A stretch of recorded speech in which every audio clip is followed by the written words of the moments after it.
Hi, so welcome to Meg Talk with me. I'm Megan Upton, and today we're going to be talking about whether zoos should exist or not, both the positive and some of the negative outlooks that we have for the zoos today. So starting out, we're going to start with the beginning of zoos, which is going to date back to 2500 BCE, when the ancient Egyptian kings and aristocrats began the very first concept of zoos through private menageries, such as this one shown here. Now, throughout time, they would progress to other recreational purposes through like the 18th and the 19th century, such as this one and this one, but they focused on purely recreational to draw in crowds for monetary value. Now, zoos are now considered conservation centers that focus on the rehabilitation, conservation, repopulation, and reintroduction of species and taxa that are included on the U.S. Endangered Species Act list. Even though the evolution of zoos has completely changed over time, the care and research for animals are much more extensive due to the technology and access that we have to the overall knowledge that we can use gained from that research and technology to better the overall welfare and repopulation of these animals. Now, even though the evolution of the zoos continues and there are great progress made, there is still a lack of proper education of zoos and their work being done. And there's a common misconception that zoos are just a place with animals in cages. Now, while this is a negative connotation, we're going to discuss this and how this connotation can be explored and turned into a positive impact. So this is how we're going to fix it, by creating a change in the making, which is still progressing today.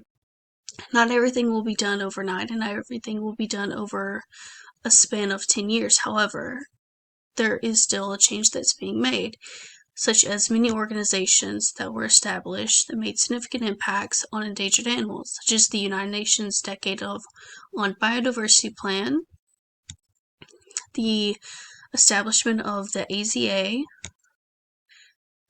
Safe program, and the Endangered Species Act list. These are all organizations that benefit directly for the animals and the reintroduction for them.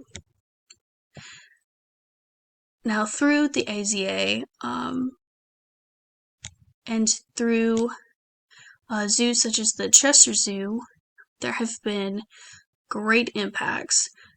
One great example is the Mauritius parrot here.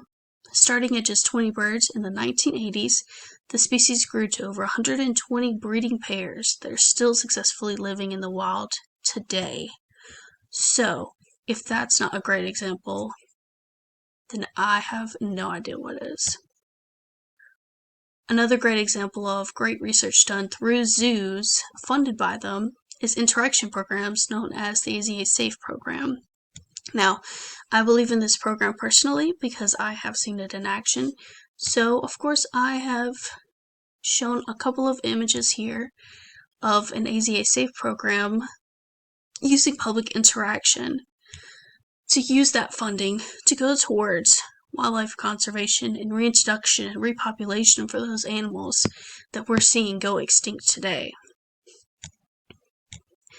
Now, even though all zoos aren't AZA accredited, those numbers could skyrocket, causing a greater outreach than we could today because social media is such a prevalent part of our lives. So if we use social media to further this change, think of the outreach and the change that we can make.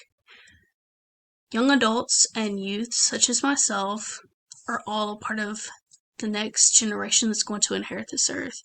So, it's up to us to create a change for zoos today. Will you accept the challenge to create the change? It's up to you. So I implore you, do your research, look into some of the programs and the places that I've mentioned throughout my Meg Talk. Really dive deep.